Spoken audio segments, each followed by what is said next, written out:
We are on a Saturday morning. I've recalled a number of times in the past where there were big, huge sporting events going on, and we didn't know how many people were going to show up because certain teams that were popular in this particular area were playing, and or we noticed that the mornings were okay, the evening was okay, the afternoon not so much. Because of that particular type of a situation. Not nearly as much interest in those things, I've noticed. From what I've seen, television ratings through the floor and things like that, and I understand that. I have personally not seen a single snap of a football, an inbounds pass, or a single pitch in 2020. I haven't. Now, I've scrolled through and stuff will show up and I just keep scrolling on by it. Partly because there are more important things to be working on, and also because, I don't know about the rest of you, but when professional sports and everything became fully woke earlier this year, I was just sort of like, yeah, no thanks. I'm not going to give you any more of my time. So here we are on a Saturday morning. I notice there are more men in the audience than women. I think that's because you're getting out of your chores. It's warm enough to actually be mowing grass here, which is a sad thing for you all. I don't know what that means any longer. When we first moved to Arizona, we noticed a lot of people from the Midwest tried to plant lawns and things like that. That's just mean to grass in Arizona, okay? That's just showing you have no heart whatsoever. Pouring water onto this poor stuff that was never intended to actually live in that part of the world. And so my poor grandchildren have become accustomed to playing in rocks. That's what we have in our yard is gravel. It's nice looking gravel, and we do have a tree. My grandson climbs the tree, but it's gravel, and the only thing you have to do with that is need a lot of Roundup. For a couple months, not so much this year because it just hasn't rained. Not even weeds can survive if there's simply nothing falling from the sky, and that's just the way it's been there for quite some time. So anyway, it's good to be with you on a Saturday morning. Our duty today, I'm going to try to do something I haven't done in the past. I'm going to try to take a brief, that word has meaning. I would like to communicate the meaning to everyone. Brief is like 5 minutes. A brief break at the hour, especially because a bunch of you, for example, hold up the size of that QT cup you're holding. Okay, now the human bladder is not meant to be able to contain that volume, and therefore those of you nursing the QT coffee, as someone who's traveling with me, who I won't mention publicly, is doing right now, you'll be appreciative of that particular break at the halfway mark, and then we wrap up. We have a couple of hours for lunch. Ken, was I correct that there's something going on here this afternoon? At 2? But that's when we're starting. Barbecue of me? But no, there's nothing going on. Oh, so someone was okay. So I was misled last evening. So between noon and 2, there will be an opportunity to. We used to invade local restaurants and things like that, and drive the poor servers crazy. But there's plenty of places to eat nearby, or drive-throughs if that's your preference. Then the afternoon torture time, 2 to 4 p.m. I'm never offended when I see people falling over one direction or the other. The only thing I'm offended by is snoring. Okay, that is the one thing that is very distracting while I'm trying to not fall asleep myself, is if someone else is actually enjoying it so much that they're snoring. So that has happened to me. It was tough. It was, as a public speaker, when you have a guy right about there who about 10 minutes into your presentation just starts cutting down the entire sequoia forest. And everyone in the room, that's all they're hearing. I could have been standing up there spewing the greatest heresy in the world, and no one would ever have caught any of it because that's all you could hear. And every once in a while I'd come over a little, and I'd sort of, and then the Bible says, and there'd be a little brief pause, and then right back to it. It was a complete and total disaster. Anyway, so if you do that, I will get out the laser from my backpack. I have a laser in there that will burn through your retina, and even if your eyes are closed. And so I will deal with it in that particular fashion. And then this evening we wrap up. So what in the world are we going to be trying to be doing during the course of this day? Now, let me just ask real quickly, how many of you were not here last evening? Oh, okay.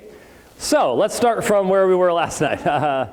Okay, that's a fair number of folks, and so those of you who were here, if you would allow me just a few moments to, in essence, remind all of us and to bring other people up to speed. Basically, what we did for an hour and a half, almost 2 hours last evening, is we all recognized together the fact that we are facing a rapidly changing world, and that anyone who holds to the Christian worldview cannot help but recognize the challenges that are coming our direction.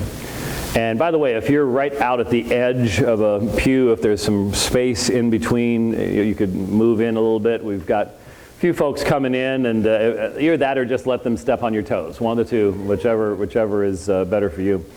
And the fact that we are doing the same topic 2 years in a row is indicative of the fact of how much has changed in the course of this past year.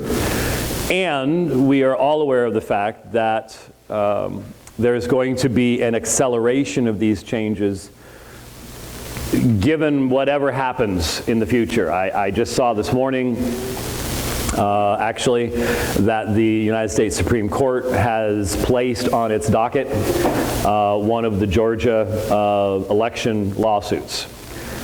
And so, who knows? That's one of the issues, is who knows? We've never lived through any kind of situation like the one that we're living through now. And so there's great uncertainty, but we are also well aware of the fact that no matter what happens in regards to the election, January 21st, et cetera, the entire global community is on a track that is rapidly moving toward things that are extremely concerning to any Christian who believes that the Bible is the Word of God and that Jesus Christ is Lord, and that therefore for true human flourishing to take place, I'm not sure what was going on there, but for true human flourishing to take place, that much is happening in our world today that is extremely detrimental to that. We have massive crashes in populations in certain areas, and so the Japanese culture is going to disappear over time because they're just not replacing themselves. And the entire revolution especially in Europe and in the United States, Australia, in regards to human sexuality, male, female, marriage, transgenderism, everything that is associated therewith. And of course, the rise of states that believe that they have the right to determine not only the safety of your children, but what your children are taught at home, and what you say to them around the dinner table, if you even say anything to your children around the dinner table. These kinds of issues are entering into all of our thinking. We are seeing churches being shut down, not just because of the COVID issue, but also because of what they're saying and how they're saying it and the content of speech. And we're seeing censorship all across the social media, which is how many of us communicate now. This isn't, I remember very, very, very well the first day I put something called a pager on my belt. Now, some of you young folks are going, what is that? And you honestly don't know. But it was a big thing to be able to be driving down the road and all of a sudden, and you start looking for a phone booth. Yes, that was you find a phone booth and you have change in your car and you put money into this box and you do this or you do this. Remember that? Oh, yeah. And some of you young folks are just going, what is this guy talking about? I remember that well, and the developments that have taken place since then, we communicate in a particular fashion, and censorship and control over those things. There are banks, for example, today, who will not do business with people that are not politically correct. They refuse to allow you to open an account, or PayPal has shut down a number of people. That they will no longer allow them to use their services to receive donations or things like that because they're saying things they're not supposed to say. We are moving rapidly toward totalitarianism, and a lot of people don't even know what totalitarianism is, but we're moving toward it very, very quickly. And how are we as Christians supposed to interact with all this? And then, of course, this past year, we saw the eventual result of what's called the woke church. What does it mean to be woke? And if you subscribe to certain major Christian websites, their social media, etc., then you know, for example, if you followed something that used to be as conservative as the Gospel Coalition. Many people have gone to the Gospel Coalition meetings and have been very appreciative of what has been written there for many, many years. And there are still lots of people that write for it that are relatively conservative in what they say. But there is a very clear bent now on their part, on the ERLC. Do we have any Southern Baptists with us? Any Southern Baptists? Okay. I'm noticing it's more like... No, it used to be, and now that says something right there. The Southern Baptist ERLC, for example, is supposed to be about religious rights and liberty and things like that. Very clearly, its leadership is very much dedicated to a particular perspective and a promotion of a particular perspective. These types of things are happening all around us. We want to know why. What is going on? Why is this kind of thing happening? How can we interact with it? How can we not be just total reactionaries and just simply believe everything that's thrown at us? There needs to be some level of critical thought, but at the same time, especially today, we are also dealing with a whole new thing that I think is new to most pastors, and that is we have a general media-produced level of panic in our society. Panic's not a good thing. Panic is not a Christian attribute. Panic is the exact opposite of what Christians should be. When Christians are faced with tremendous danger, panic should not be the first thing that we go to. But unfortunately, because of the massive exposure that we now have through cable television, the internet, etc., it is very possible to panic an entire population, and a panicked people will do whatever they're told to do by authorities that promise them safety and freedom. Freedom from what's scaring them, not freedom and liberty in the long run. Our experience is pretty universal. Once you give power to a governmental agency, it is loath to give it up. And this has been the reality for a very, very long time. How do we deal with all these things? There are many Christians who believe that the Christian worldview doesn't have anything to say to that. that the Christian worldview has nothing to say, that the Christian worldview is apolitical. All right. If you believe that politics never touches upon what God speaks to in this world, the nature of justice, the nature of truth, how we are supposed to interact with each other as human beings, what is best for human beings in regards to marriage and family and if you believe that those are two completely separate realms, and there are people who do believe that, I'm recognizing that, then you might be able to come up with a theoretical way of keeping these two things separate.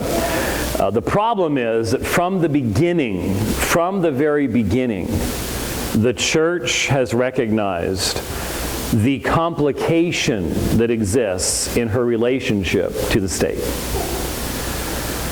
Ask the Apostle Paul.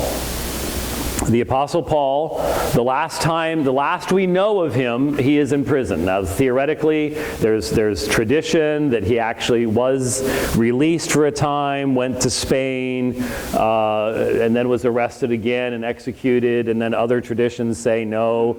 Once he wrote 2 Timothy, that was pretty much it, but we don't know. He disappears from history. But why does he disappear from history? It wasn't the Jews that got him. They tried, but it wasn't the Jews that got him. It was the Roman state. And starting with Nero, who started off okay, by the way. Nero was a fairly stable dude for the first few years of his reign, then went on a level of evil that I'm not sure has been paralleled. I mean, Stalin comes close, but the perverse evil of Nero was sort of hard to explain. It's hard to explain outside of like demon possession, quite honestly. I mean, Mark 5 and the Gadarene demoniac level type evil. I mean, he completely lost it. But there starts with Nero a recognition on the part of the Roman state that this Christian movement is a threat to us. Why? This is very important. Some of you who listen to Divine Line, you've heard some of this before, but this is really, really important. Why was that so? Because think about what Rome was, and think about what people want to do today globally. What's the challenge for the World Economic Forum today, and people like Klaus Schwab, to bring into existence what they're calling the Great Reset? And they're open about this. You're hearing people tell you that this is like a conspiracy theory or something. Look, when Klaus Schwab publishes a book in June or July of this year called COVID-19 and the Great Reset, that's not much of a conspiracy. When you put it on Amazon, that's not a conspiracy. You're being straight out front. You're putting this stuff out there. You're making videos. This is what we've envisioned for the future. This is the only way that mankind's really going to be able to survive and flourish, is a massive, centralized, technology-based, full observation of every citizen government. And that's what the CCP is. That's what the Chinese Communist Party is. You do know, everybody knows that when you go into a grocery store in China, there are cameras in every aisle, right? Y'all know this? How many of you are not aware of? Well, let me tell you. Here's what happened. There's cameras in every aisle, and everything you buy is monitored. So you've heard. How many of you have heard of the social credit score? How many of you have not heard of the social credit score? All right, this is what's coming. All right, this is already being established. In China, you have a social credit score. Your social credit score determines what kind of jobs you can have, what kind of houses you can live in, how much travel you can do, how far you can travel, everything. Your social credit score is everything. And so when you go into a store and you're walking down the aisle with your cart and you're buying things, if you're a mom, if you're a female, and you buy diapers and the computer system knows you have kids, that's good. That's okay. You need to buy diapers for your kids. And you can buy a bottle of wine, but if you buy 3 bottles of wine, that's not good. And so you are given a score for what you buy based upon what the government determines you should like and dislike. Okay? Sounds pretty creepy, doesn't it? Yes. They're following you everywhere. Facial recognition software. They're now working on facial recognition software that can work while you're wearing a mask, of course. Why would they not be doing that? And so you get this score because the government is monitoring everywhere you go, everything you do, every activity, and they're assigning relative values. So how do you trash your social credit score? Best way to do it, go to church. Go to church. Now, there are state-approved churches, and then there are not state-approved churches. And the non-state-approved churches, especially the big ones, they've been dynamiting them for a decade. They've been blowing them up. Now they're just going in and arresting everybody. You've all heard of the pastor who boldly spoke to the Chinese government and said, look, we are told that when you are rewarding good and punishing evil, Romans 13, we are to be in obedience to you. We will be the best citizens you will have in regards to obeying the law and things like that. But you must understand, you are under the lordship of Christ. And you have a duty to actually promote his worship. And you will be judged someday standing before Christ. He is now serving 9 years. Nobody knows even where any longer. And that was just recently.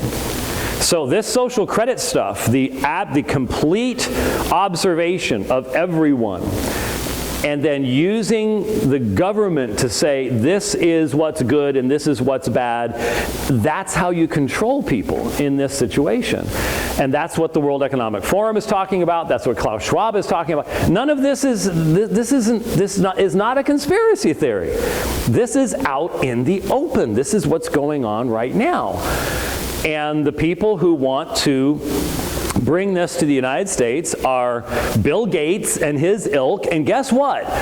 Old Bill's got some money, and you and I gave it to him. You and I gave it to him, and we continue to give it to him. And so they've got all the money in the world, and their utopian idea is this idea, there's no private property. That's what the Great Reset is. You will not have any private property. They're already written up. You can look it up this came out in Canada just recently. You watch within the next 5 years, there will be a situation where you'll be offered complete forgiveness of all of your debts in return for signing everything you own over to the government. And so you become the serf, and the government's the Lord. They provide for you free health care, which means free. Exactly what is that supposed to mean? I gave everything for this. That sort of means it's not free. You work for the government, and the government provides you what you need. If you've heard about this utopia before, the guy who promoted it was a guy named Karl Marx. And this was tried before. But the idea now with China is smart. They've figured this out. You know what they're doing? They're making sure that they don't make the mistake the Soviets made. Because everybody was starving to death. And people got tired of the gruel, you know? You had all the money in the world, but nothing to buy. There's nothing in the stores. That's not the case in China. They have allowed enough free market. They know there needs to be enough free market for stuff to flow, for stuff to be made. So what they're doing is they're trying to make sure that their people are happy with having their felt needs met, and that keeps them from rebelling. Now, there are still those few people who recognize, but I'm still being told what I can wear, where I can go, what I can think, the whole 9 yards, and that's not much of a human life. But for most people, if you can get your physical desires and lusts satisfied, you got enough food, you can play your online video games, hey, that's good enough, we're good, that's all right. I can guarantee you the founders of this country would have found that to be a rather disgusting solution. But that's another issue. I think most people today find the founders of this country to have been disgusting themselves. That's the problem of what we're facing right now. So there's a whole worldview behind that utopian idea. And it's a worldview that ignores Romans 1. It's a worldview that ignores what Christians believe. Now, quote-unquote liberal Christians, they're not much of a problem. Liberal Christians bought into a humanistic view of mankind a long time ago, and they ignore the reality that Scripture says man is constantly suppressing the knowledge of God. There is no fear of God before their eyes. I mean, you read Romans chapter 3, verses 10 through 18 or so, and that's not exactly the most uplifting section of Scripture to read, except for one reason. It happens to be true. It happens to be true in every culture and in every time. And since it is, the idea, and let's be honest, I'll go ahead and skewer my sci-fi because it was a part of this. That's always been the huge fiction of Star Trek. The whole vision of Star Trek was that all of a sudden nobody has money, and everyone's just all equal, and we, no one tries to excel at anything. We're all equality, right? Problem is, that ignores the reality of sin, pride, all sorts of issues like that. It ignores the fact that there are some people who are far better at things than other people. There are some people that are big and strong and tall, and then there are people who are not. And there are people who are really, really smart in certain areas, and then not really, really smart in other areas. We're all different.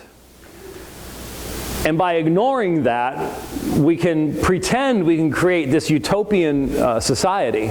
But that utopian society will fundamentally have to, as we mentioned last evening, get rid of any elements from God's truth and God's law that limit the power of the state and that recognize cosmic justice will be done by God, that we will be judged. The things written in the books, that God is keeping a perfect accounting and God knows the heart and the judge of all the earth will do right. This perspective gets rid of all of that, and the result, right now, we would call what's going on, for example, through the use of Google and Twitter and Facebook, a soft totalitarianism. And that is, if I say very, very, very, very plainly that transgenderism is a horrific anti-human evil. It's deception. There is no such thing as transitioning. No one has ever done it. No one ever can. God created man, male, and female. You can mutilate the body. You can dress it up on the outside. But I have children. And I remember clearly when those babies were born. Both of ours were born very early. For some reason, you all can ask Kelly about it since she's with me, but she has skipped that last month of pregnancy. I'm not sure how you do that, but it's just like, that last month, that's a little bit long. And so we had little ones, and especially our son was very small. And I remember very, very plainly her nursing that tiny, tiny little child. And so I refuse to look at the head of the health department for Pennsylvania, who's a 60-some-year-old dude in a wig, and call that a woman. I know what a woman is. A woman nursed my children, and a woman gave birth to my children. And you're not going to tell me that that dude is a woman. That's living a lie. I can't do that, and I won't do that. And it is absolutely a disrespect to every woman to do that. And vice versa. And vice versa. So these kinds of, these are issues that, as a Christian, I don't have any choice. God has spoken. God has said this is male and female. God has given revelation concerning these things. And when a government system comes along and says, no, we can't do that, you can't say that anymore, they will shut you down. So we have a soft totalitarianism right now. I mean, how many people today could go into any major corporation in the United States and openly on a company email list say what I just said about men and women? It's not going to happen. You're gone. You're done. Doesn't matter what your position is. Your history, and we all know it. So there's already a soft totalitarianism that exists. It's already amongst us. And you might say, how did we allow that to happen? It's doing it slowly. It was happening for a long, long time, and now what we're seeing is the rapid acceleration of it because they figure, hey, we've got it. We have the positions of authority now. We can go ahead and do it. So there you go. And the result of that, as I mentioned last night, are specific, direct legislative initiatives in almost all Western countries. It's in the United States called the Equality Act. In Australia, they've got a new one coming out that will be voted on soon that will fundamentally make it a criminal act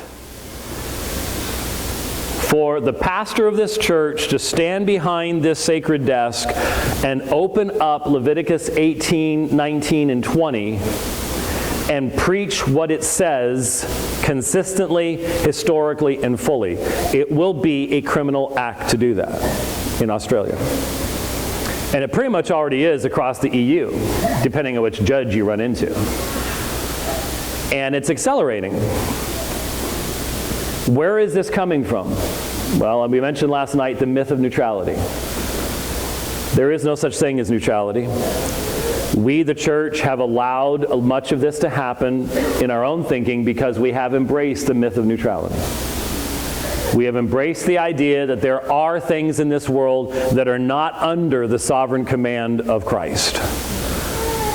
We have on the one hand confessed theologically that Jesus Christ created all things, but on the other side we then separate that out and say that all things can exist in a neutral relationship to the Creator. That's not true. Every fact that is a fact because Jesus made it a fact.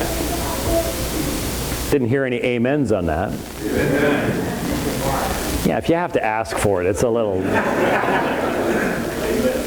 But the reason I say that is because that in our society is dogmatic heresy.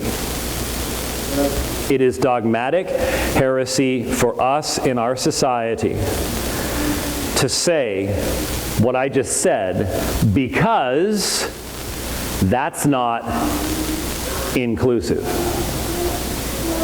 And inclusivity is, of course, the great dogma of our society, is it not? Except it doesn't mean inclusive. Last night someone was saying, you need to give us more examples of words that are being changed in their meaning and in the war on language. Well, there's one of the great ones right there. You are to be exclusively inclusive, right? And neither of those two words mean what they used to mean. I mean, there's a dictionary definition, but hey, last month, Merriam's changed the definition of man.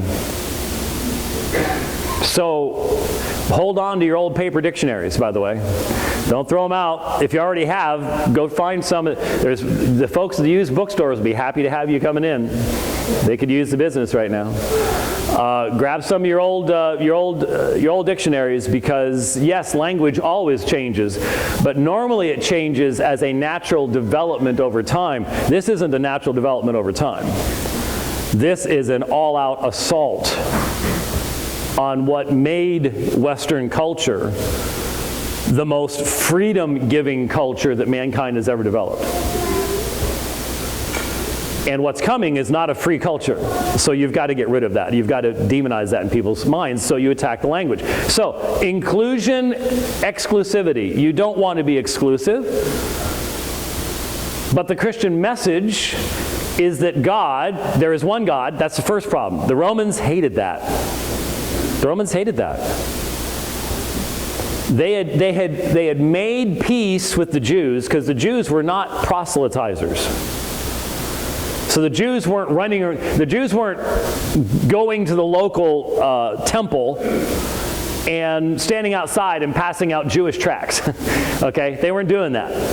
And so the Romans had made peace with the Jews and their exclusive religion, even though the Romans considered it rather disgusting.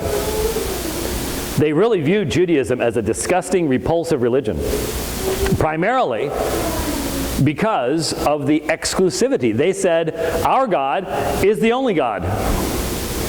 And all these other gods, which the economy of many of the cities depended upon, all those other gods are false gods. And so they found that horrific. The Christians come along, and at first the Romans can't tell the difference because they're using the same scriptures, right? So they figure it's a difference between Jews. And eventually they start getting the idea, oh, this Jesus guy is the issue with these folks. And these folks are literally going and they're telling our people that there's not only just one God, but that he has revealed himself exclusively in this Jesus, and the only way of salvation is in and through him, and that you can't join that with the worshiping of our gods in the temples.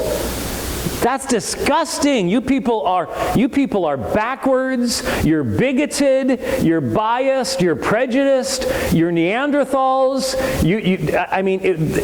Christianity was just, the elites considered it to be absolutely disgusting.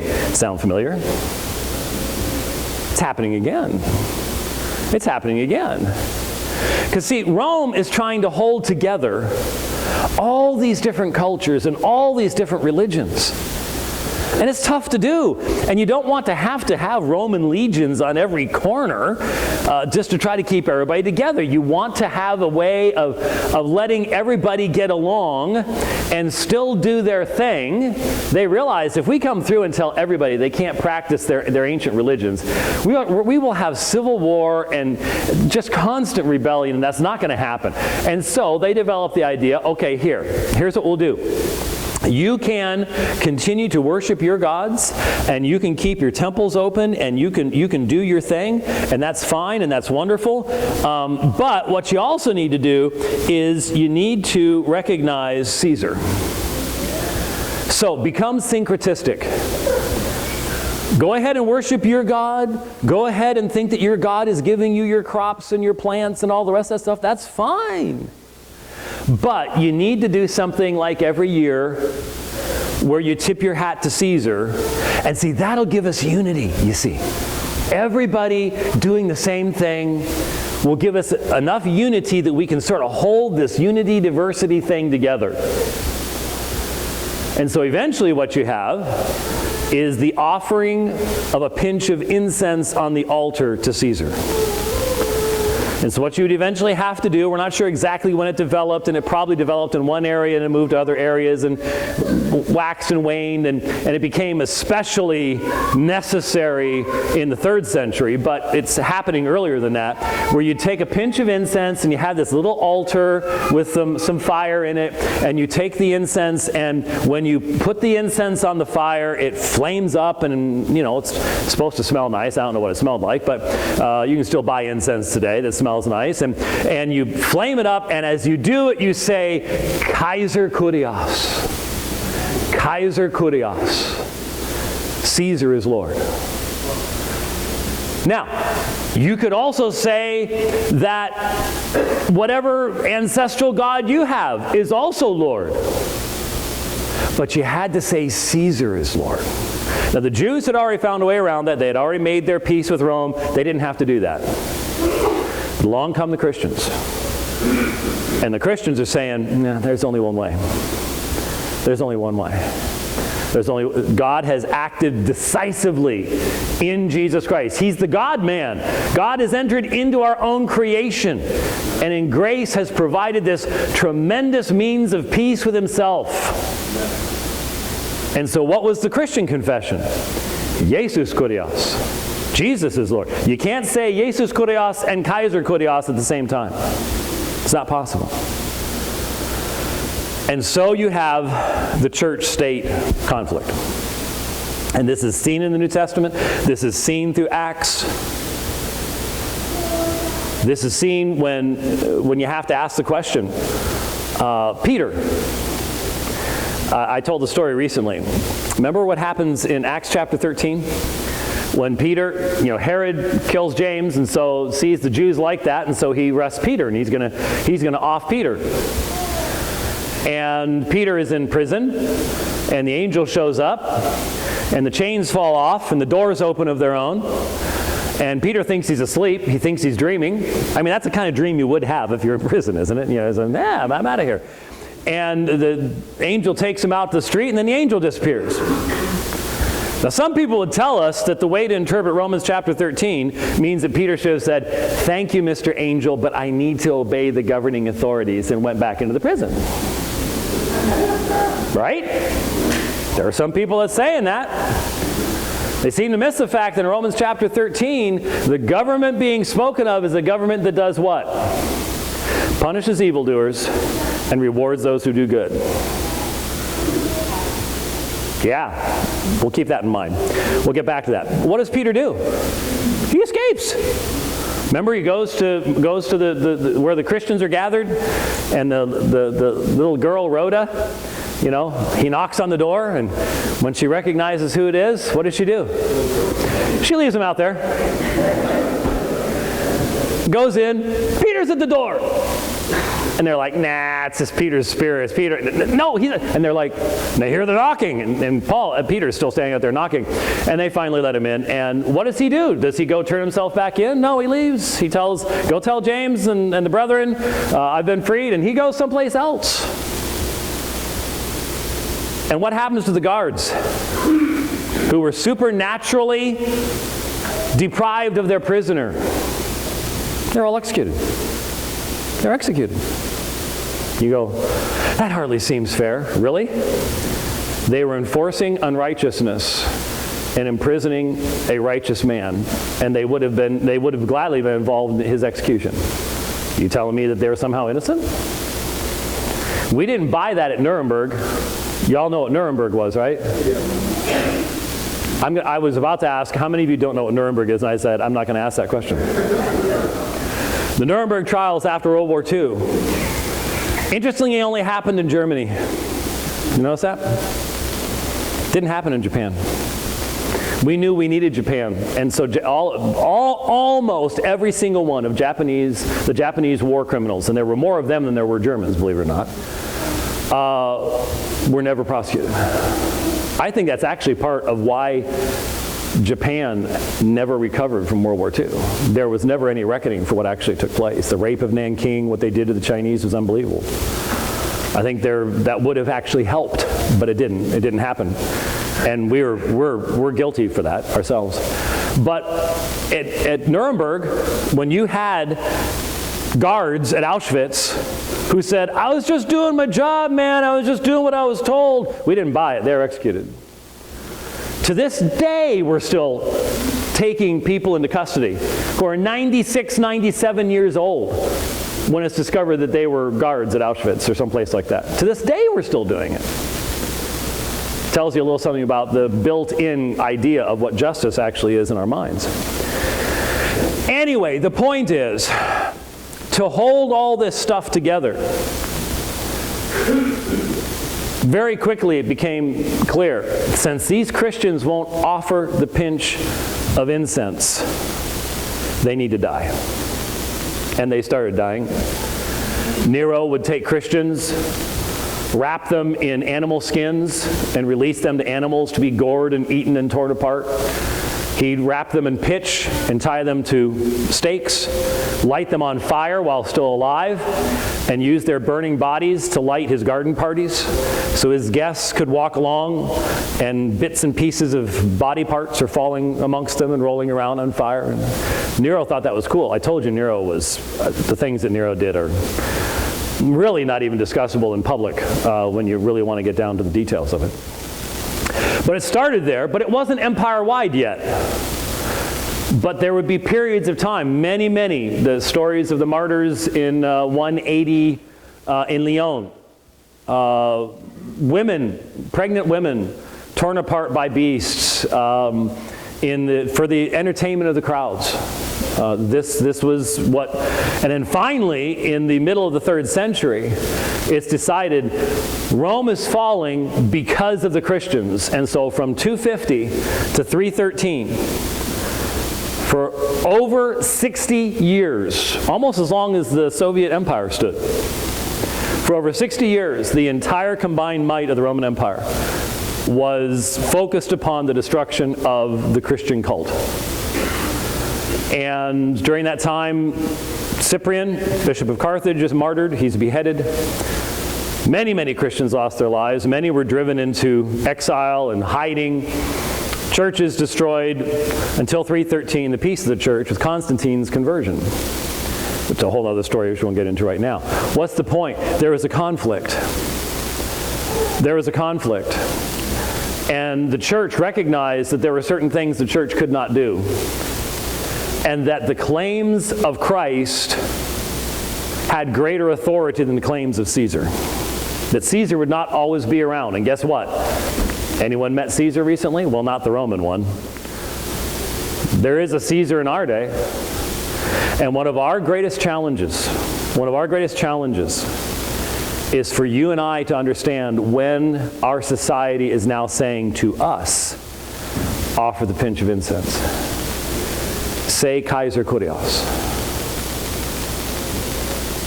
They're passing around a card at work, and they want you to sign it.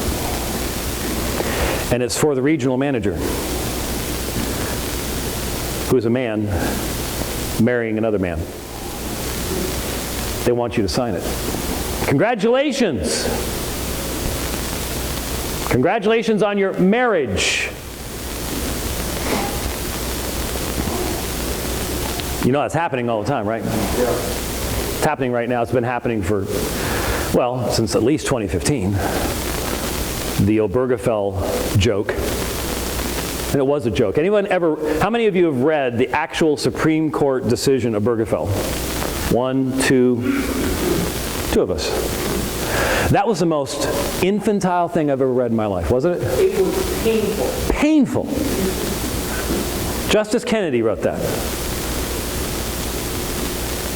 It was like it was written by a 6th grader. All just warm, fuzzy feelings. We don't want anybody to feel hurt. It was absurd. But it's now law of the land. And because of that, when they pass that card around, what are you going to do? What are you going to do? Because you know if you don't sign it, you might as well start packing the stuff in your desk. Right? Now you could sign it, repent, but then you won't be given time to pack the stuff in your desk. Right? That would be one option. But we all know that I'm speaking the truth here. We all know this is not a conspiracy theory. This is not craziness. This is what's happening right now. And is that not Kaiser Kurios? Because who's defining marriage now? Caesar or Christ? Caesar is, and Caesar's telling you, you need to agree with me. You need to celebrate what I tell you to celebrate. Are there areas where Christians could disagree as to exactly what the pinch of incense is? Yes, I realize that. But there are some that are really obvious. And here's the danger. You and I want to make accommodation every way we can because we are so connected to the things of this world. Why would almost any Christian do that? Because I've got a mortgage, man. And my first kid's in college. You know what that costs? I know. There you go. There you go. That's what we were talking about last night. So we're pretty much up to speed, but that does give you just one example of the war on language. Exclusive, inclusive. We all know now that to use that word had a meaning in the year 2000, and we understood what it was, and we understood that Christ makes exclusive claims. He says that He is one with the Father. He says that He is the way, the truth, the life. No one comes to the Father except by Him. No other name given amongst men whereby a man may be saved. Those are all exclusive claims on part of the Christian faith, and we embraced that.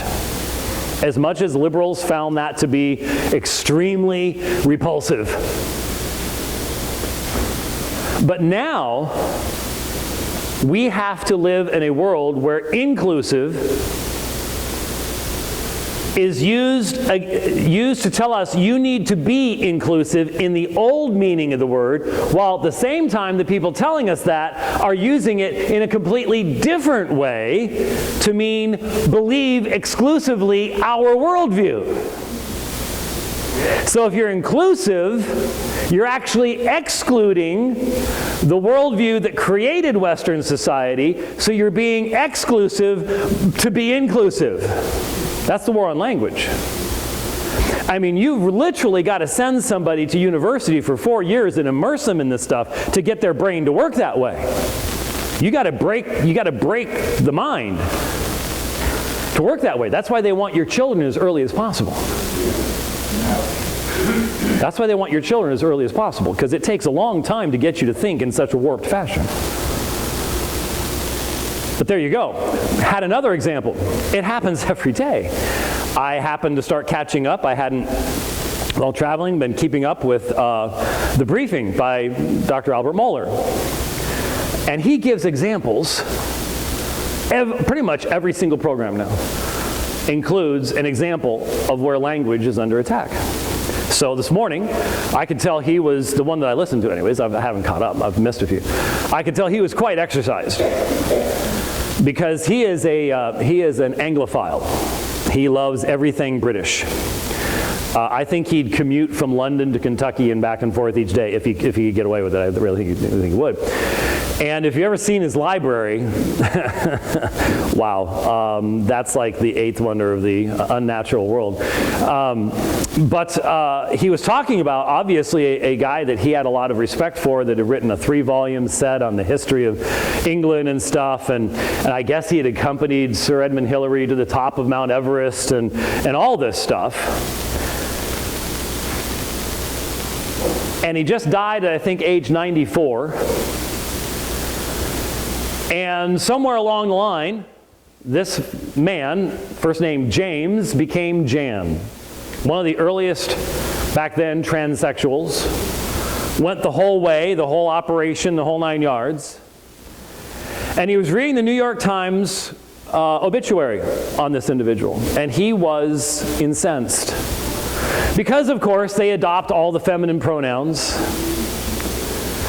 And so he pointed out, if you went back in history and read any of the reports of Sir Edmund Hillary's conquering of Mount Everest, you would find no evidence of someone named Jan in the expedition, because there was no one named Jan. There was a man named James. But they changed all that. They're literally doing ministry. The New York Times is the ministry of truth today. And when I say ministry of truth, I'm talking about George Orwell's 1984, where Winston sits there and he changes old newspaper entries to erase people and change things, whatever the party wants done. The New York Times is the ministry of truth today. And so they're talking, they literally say that this Jan was married to such and such a woman and had 5 children with her. She had 5 children with her. That's called living according to lies. Because it was a man named James that fathered 5 children with the woman who gave birth to them.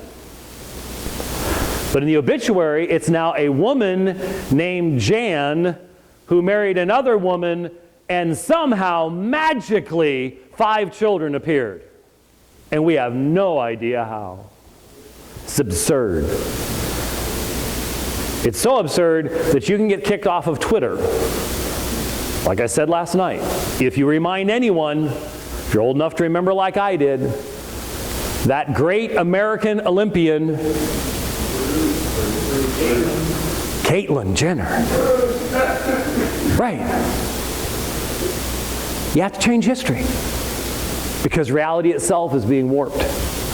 The very meanings of all words are now up for debate. So boy, girl, how many options now does Facebook offer as far as, two-spirit? I can't even, no one knows what any of them mean. Boy and girl, man and woman, this is the one that gets me.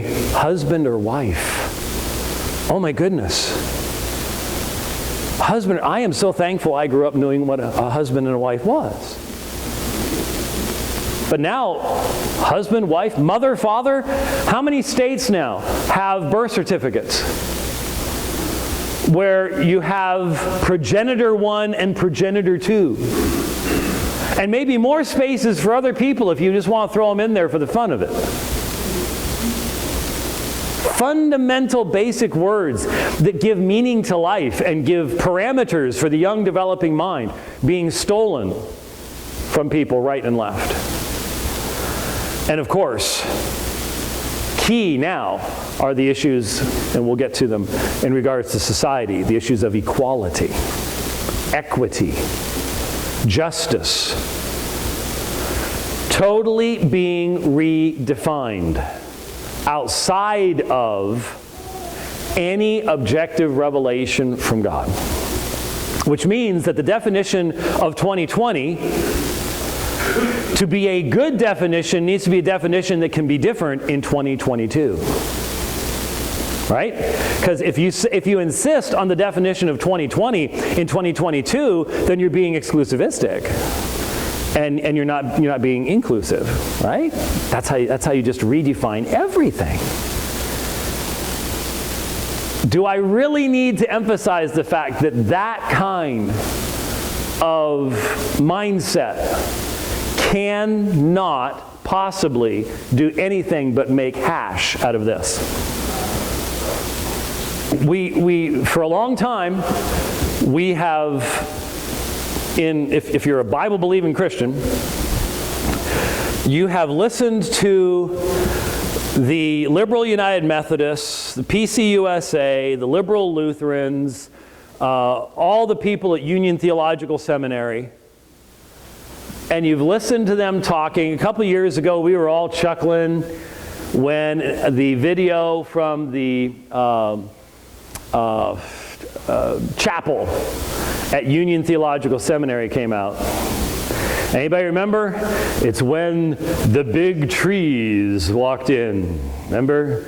People dressed up as big trees. I thought I was watching which one of the Lord of the Rings ones with the Ents, the throwing rocks at, and the trees walk in, and then later they're all kneeling around flowers, and they're asking the flowers to forgive them for their acts of aggression toward the natural world. And we're all sitting around doing what this guy back there is doing. Just, oh, wow, the zanies are at Union Theological Seminary. Well, they've been there since the late 1800s. They've been there since the late 1800s, and we laugh. But you see, they were just simply going with what all this is in the theological realm. And they pretend to honor this as something. The Union tends to have more of a Buddhistic bent to it than a Christian bent these days, but they pretend. It's pretense. You can't make this worldview and that book meaningful together. This is the enemy of that worldview. It says all the wrong stuff. Anyone remember Brother Andrew? Anyone remember Brother Andrew? Just a few of us. Brother Andrew, back in my day, was one of those guys, hero for doing what? Smuggling Bibles into Eastern Europe. Because the Soviets knew that book is not our friend. Oh, they already had the state church, but they knew the state church wasn't going to be actually teaching the content of that. So they didn't have to worry about it. The scary thing is when individuals get hold of that book and find out what God requires of them. That's when they become unmanageable. And so they banished it. I don't know about you, but whenever I hear people talking about an official, there's like an official Chinese version of the Bible. Nah, I'll pass on that. No, thank you. I don't want the U.S. government-approved version either, I assure you of that. They got nothing to do with it. Leave it alone. You might say, that could never happen. Yes, it could. You may have it on here. Don't trust that you'll always be able to have it on here. It's wonderful. I love being able to have my entire library here. It's wonderful, it's great, but I ain't getting rid of this. Aside from the fact this is a Jeffrey Rice rebind, which many of you are going, oh, let's hope it doesn't disappear from the pulpit up there during one of the breaks, right? Aside from that, I'm not giving it up. I'm not giving it up. And you don't either. But even then, let's be honest, for a lot of us, how much of it could we take with us if they didn't allow us to have anything at all? Man, we should be more focused on memorizing Scripture. The more we've got, the more we'll have when everything else is taken away. Even though, remember Corey and Betsy? Corey and Betsy Ten Boom?